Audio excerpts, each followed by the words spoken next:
आज शेतकऱ्यांचं भारत बंदचं आंदोलन सुरू आहे। जवळपास 600 जिल्ह्यांमध्ये शेतकऱ्यांच्या या आंदोलनाचा प्रभाव दिसून आलेला आहे। केंद्र सरकारच्या शेतकरी विरोधी धोरणाला विरोध करण्यासाठी तसेच कामगार विरोधी धोरणाला विरोध करण्यासाठी आणि सरकारी कंपन्यांच्या खाजगीकरणाला विरोध करण्यासाठी तसेच पेन्शनरांचे प्रश्न सोडवण्यासाठी हे शेतकऱ्यांचं आंदोलन आहे असे सांगण्यात आलेले आहे। शेतकरी 10 ट्रेड युनियन याच्यामध्ये सामील आहेत।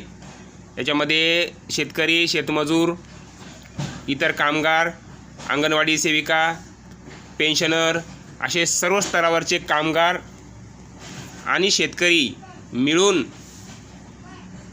व्यापक प्रमाणात शेतकऱ्यांचं हे आंदोलन आज मोठ्या प्रमाणामध्ये 600 जिल्ह्यांमध्ये याचा प्रभाव दिसून आलेला आहे। भारतामध्ये जवळपास 600 जिल्ह्यांमध्ये हे आंदोलन सुरू आहे, परंतु मेन स्ट्रीम मीडिया कुठेही शेतकऱ्यांचं आंदोलन दाखवताना दिसत नाही आहे। केंद्र सरकारच्या शेतकरी विरोधी धोरणाला विरोध करण्यासाठी तसेच कामगार विरोधी 4 कायदे या सरकारने केले आहेत, त्याला विरोध करण्यासाठी तसेच पेन्शनरांचे प्रश्न सोडवण्यासाठी आणि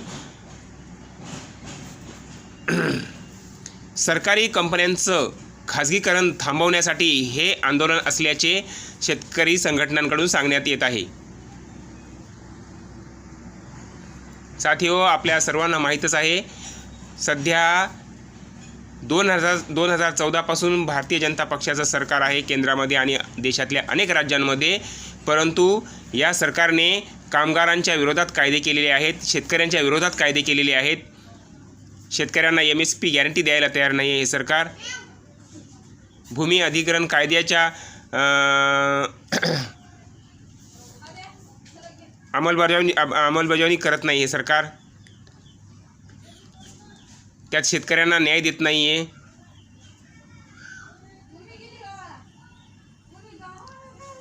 जुना जो मूळ भूमी अधिग्रहण कायदा आहे त्याच्यामध्ये बदल करण्यात येत आहेत आणि शेतकऱ्यांच्या विरोधात कायदे केले जात आहेत। शेतकऱ्यांच्या मालाला हमीभाव दिला जात नाही आहे, शेतकऱ्यांचं कर्ज माफ केलं जात नाही आहे। या विरोधात हे आंदोलन आहे। तसेच कामगारांच्या विरोधात जे 4 कायदे केलेले आहेत याचा निषेध करण्यासाठी हे आंदोलन आहे।